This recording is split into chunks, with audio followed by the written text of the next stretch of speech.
আসসালামু আলাইকুম। আমাদের হাতে থাকা মোবাইল ফোনটি অনেক দিন ব্যবহার করার পর মোবাইলটি হ্যাং হয়ে যায়, দ্রুত ইন্টারনেট কাজ করে না, মোবাইল হিট হয়ে যায়, চার্জ দ্রুত ফুরিয়ে যায়। শুধু তাই নয়, মোবাইলে স্টোরেজ মেমোরি অর্থাৎ সেট মেমোরি অল্প অ্যাপসে বা দুই এক ভিডিওতেই ভরে যায়। এ ধরনের সমস্যা প্রায় প্রত্যেক মোবাইলেই হয়ে থাকে।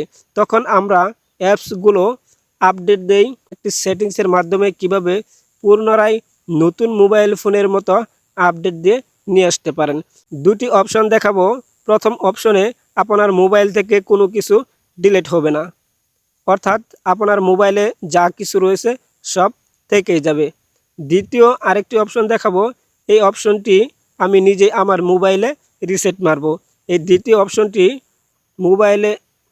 অপশনটি চালু করার পর থেকে আপনার মোবাইলে যত কিছু ডাটা তথ্য রয়েছে, শুধু সিম এবং মেমোরিতে যেগুলো রয়েছে সেগুলো ছাড়া বাকি সকল কিছু তথ্য ডিলিট হয়ে যাবে। ভিডিওটিতে লাইক করবেন, কমেন্ট করে জানাবেন ভিডিওটি কেমন হলো।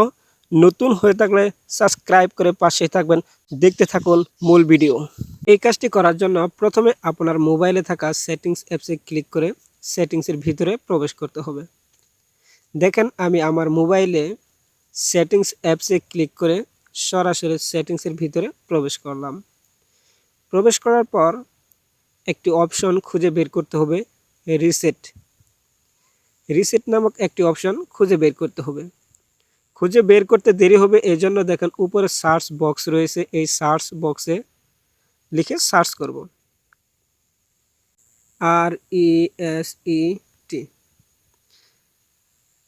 দেখেন রিসেট লিখে সার্চ করার পর নিচে অনেকগুলো reset system, reset network, reset factory অর্থাৎ ডাটা ফ্যাক্টরি, প্রথমে একটি লেখা চলে আসবে রিসেট সিস্টেম। এই রিসেট সিস্টেমে ক্লিক করব।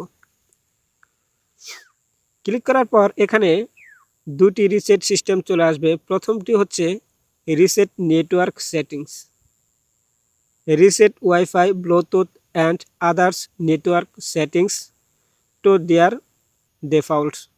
অর্থাৎ এই প্রথমটি দিয়ে মোবাইল রিসেট করলে মোবাইল থেকে কোনো অ্যাপস, ছবি, ভিডিও, অডিও কোনো তথ্য ডিলিট হবে না। শুধু আপনার মোবাইলে থাকা যে সেটিংসগুলো এলোমেলো ছিল, এখানে বলা হয়েছে wifi Bluetooth and other network settings, অর্থাৎ নেটওয়ার্ক সেটিংসগুলো যে এলোমেলো হয়েছিল, এই এলোমেলো থেকে পুনরায় আপডেট হয়ে নতুন সেটিংস চলে আসবে। নিচে আরেকটি সেটিংস অপশন রয়েছে ফ্যাক্টরি ডাটা রিসেট, অর্থাৎ মোবাইলে যে সকল তথ্য রয়েছে সকল তথ্যই ডিলিট হয়ে যাবে। পুনরায় মোবাইল যেভাবে মার্কেট থেকে নতুন নিয়ে আসছেন, ঠিক সেইভাবেই মোবাইল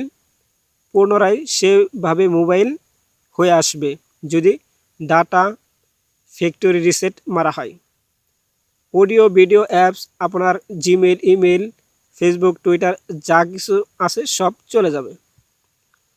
আমি আপনাদেরকে দেখাবো কিভাবে ডাটা ফ্যাক্টরি রিসেট করা যায়, অর্থাৎ মোবাইল নতুনভাবে নিয়ে আসা যায়। কারণ অনেক দিন মোবাইল ইউজ করার পর মোবাইল হ্যাং করে, মোবাইলে অনেক ভাইরাস জমা হয়ে যায়, এতে করে মোবাইলে চার্জ দ্রুত ফুরিয়ে যায়। এজন্য মোবাইলটা আপডেট করার জন্য একেবারে ফ্যাক্টরি ডাটা রিসেট করে দেব। এর জন্য 2 নম্বর অপশনে ক্লিক করব। ক্লিক করার পর অবশ্যই এরকম একটি সিস্টেম চলে আসবে। দেখেন কি ডিলিট হবে, এই পেজে সকল কিছু তথ্য রয়েছে, অর্থাৎ আপনার সিমে থাকা এবং মেমোরিতে থাকা কোনো কিছু ডিলিট হবে না। এবং কি দেখেন নিচে কয়েকটি অ্যাপস দেখতে পাচ্ছেন, এই অ্যাপসগুলো ডিলিট হয়ে যাবে। অর্থাৎ আপনার মোবাইলে যা কিছু থাকবে সকল কিছু ডিলিট হয়ে যাবে। দেখেন নিচে লেখা রয়েছে রিসেট, এই রিসেটে ক্লিক করব। ক্লিক করার পর আপনার মোবাইলে থাকা সকল কিছু চলে যাবে। অন করতে সময় জিমেইল দিয়ে চালু করতে হবে, অন করতে হবে, তখন ডাটা অথবা ওয়াইফাইয়ের প্রয়োজন পড়বে। দেখেন আমি রিসেটে ক্লিক করে সরাসরি রিসেট করে দেব পুনরায় নতুন ফোনের মডেল নিয়ে আসার জন্য। এই ভিডিওটি এতটুকুই, তাহলে অবশ্যই সাবস্ক্রাইব করে পাশেই থাকবেন। দেখা হবে অন্য কোনো ভিডিওতে।